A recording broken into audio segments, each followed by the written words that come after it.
The story of Til Tuesday began in 1972 with an event that would shape Aimee Mann's future. At 12 years old, she was bedridden with infectious mononucleosis and, to pass the time, decided to learn to play her brother's guitar. Mann grew up in Bon Air, Virginia, and attended Midlothian High School in Chesterfield County. Coming from a difficult family environment, she was withdrawn and rarely spoke to her peers. Music became her escape, and after mastering her first chords, she fully immersed herself in it. Inspired by David Bowie, Iggy Pop, punk, and new wave, she developed a deep passion for songwriting and performance. In 1978, feeling like she didn't fit into the conventional world, Aimee enrolled at Berkeley College of Music in Boston to study bass guitar. She had wanted to learn bass ever since she had mastered the guitar, but her family dismissed the idea, calling it unfeminine. College life wasn't easy. She lived on just $25 a week, followed a strict routine of morning runs, and spent the rest of her time practicing. Though Berkeley didn't meet her expectations, she later said it was where she found her true purpose, forming a band with a fresh and original sound. After dropping out, Mann joined the Boston punk band Young Snakes as a bassist, but she felt creatively stifled. The other members opposed her writing love songs or anything they considered too melodic. Later, she briefly played with Ministry, an experience she credits with teaching her how to write songs more effectively. Love played a key role in helping Aimee Mann find her place in the music industry. In 1980, she began dating Michael Hausman, a fellow student at Berkeley College of Music and drummer for the Boston-based band The Dark.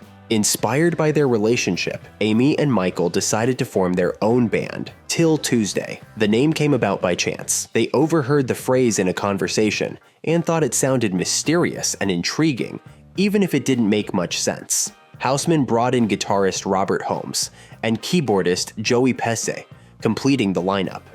With a full band in place, Til Tuesday began performing at clubs around Boston, gradually building a following. Their distinctive sound, blending new wave elements with deeply personal lyrics, helped them stand out in the crowded local music scene. Their big break came just 6 months later when they won the 1983 WBCN Rock and Roll Rumble in Boston. Their original song, Love in a Vacuum, written collectively by the band, received significant airplay on the station, leading to a record deal with Epic Records.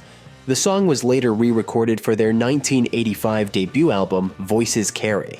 However, it was the album's title track that propelled them to national fame. Voices Carry reached number 8 on the US Billboard Hot 100 and was reportedly inspired by a fight between Mann and Hausman, who had broken up before the album's release. The song's theme of a strained relationship resonated widely, and its music video, featuring Aimee as a woman trapped in a toxic relationship, perfectly fit the MTV aesthetic of the era. Mann's androgynous style, blonde streaks, and piercing gaze became an iconic look of the 80s. The success of the music video also earned Til Tuesday the MTV Video Music Award for Best New Artist in 1985, cementing their place in pop history. There was a theory that the Voices Carry video was originally intended as a story about a forbidden same-sex relationship, but the label insisted on changing the concept, making the story more traditional. Soon, producer Mike Thorne revealed that the title track was actually originally written and sung by Aimee Mann as if it were for a woman. Epic Records didn't want to put up with this and literally forced Mann to change its meaning. The label's pressure on the singer didn't end there. By the next album, 1986's Welcome Home, Mann began writing more songs herself, and the band was moving away from the smooth new wave sound of their debut. However, the songwriting process was accompanied by internal conflicts and pressure from the label Epic Records.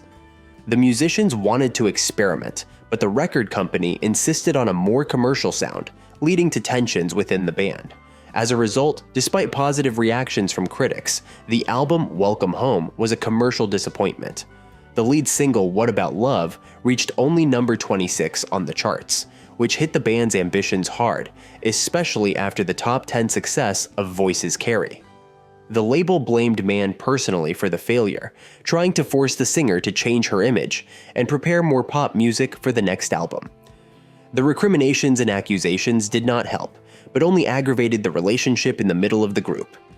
Joey Pesci and Robert Holmes began to talk more and more often about the fact that after the first album, Til Tuesday began to turn into a solo project of Mann. At the same time, Michael Houseman took the singer's side and defended her against both label and bandmate attacks. In the end, Pesci couldn't stand it and was the first to leave the band in 1987. He was replaced on keyboards by Michael Montes. Work on her third album, Everything's Different Now, began for Aimee Mann with a difficult relationship breakup. After the release of the album Voices Carry, Aimee started dating American singer Jules Shear. Their relationship lasted only 2 years, but the breakup was very painful for Mann.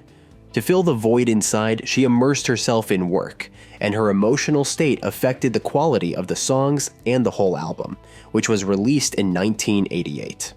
Although Mann herself insisted that not all the songs on the record were about her relationship. Critics reviewed the album positively, raving not only about the lyrics, but also about the musical decisions. Although commercially, the third album was even worse than the second, reaching only 124th place in the US. While the lead single Believed You Were Lucky, co-written with Shear, reached number 95. Another setback hit the band. Robert Holmes left Til Tuesday before the album was released.